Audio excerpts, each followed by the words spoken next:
এর মধ্যে থেকে মুরব্বী যারা বসে আছেন, ওমরা বা হজ করতে গিয়েছেন, এরকম একজন হাত তুলেন, ওমরা বা হজ করে আসছেন, একজন মুরব্বী মানুষ, ওই যে লাল টুপি পরে বসে আছে, তোমার নিয়ে আসো তো ওনাকে।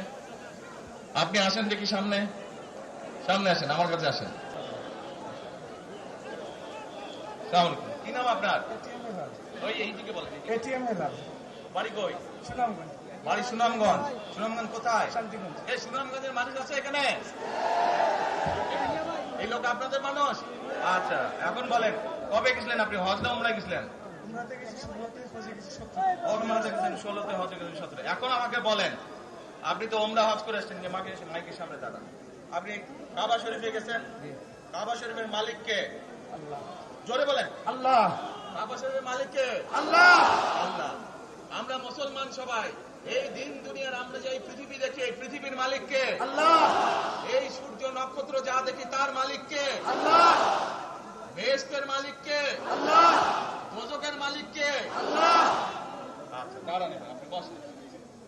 আপনারা সকলেই সাক্ষী দিলেন, দোজখের মালিক আল্লাহ, বেহেশতের মালিক আল্লাহ, এই পৃথিবীর মালিক আল্লাহ, কাবার মালিক আল্লাহ।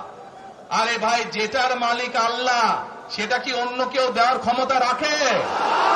রাখে না। তাহলে কি দাঁড়ালো?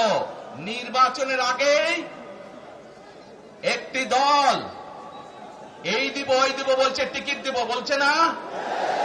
যেটার মালিক মানুষ না, সেইটার কথা যদি সে বলে, এক শিরকি করা হচ্ছে, হচ্ছে না? যার মালিক আল্লাহ, যার অধিকার শুধু আল্লাহর একমাত্র, সবকিছুর অধিকার উপরে আল্লাহর অধিকার। কাজেই আগেই তো আপনাদেরকে ঠকাচ্ছে, নির্বাচনের ফলে তাহলে কেমন ঠকাবে আপনাদেরকে বোঝে নেবার। শুধু ঠকাচ্ছেই না মানুষকে, যারা মুসলমান তাদেরকে শিরকি করাচ্ছে তারা। নাউজুবিল্লাহ।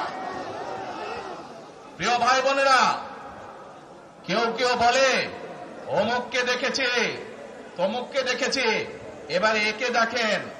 প্রিয় ভাই বোনেরা, 1971 সালের যুদ্ধ, যেই যুদ্ধে লক্ষ মানুষের প্রাণের বিনিময়ে এই দেশ স্বাধীন হয়েছে, আমাদের এই প্রিয় মাতৃভূমি, সেই মাতৃভূমিকে স্বাধীন করার সময় অনেকের ভূমিকা আমরা দেখেছি, যাদের ভূমিকার কারণে এই দেশের লক্ষ লক্ষ ভাইয়েরা শহীদ হয়েছে, এই দেশের লক্ষ লক্ষ মা বোনেরা তাদের সম্মানহানি হয়েছে।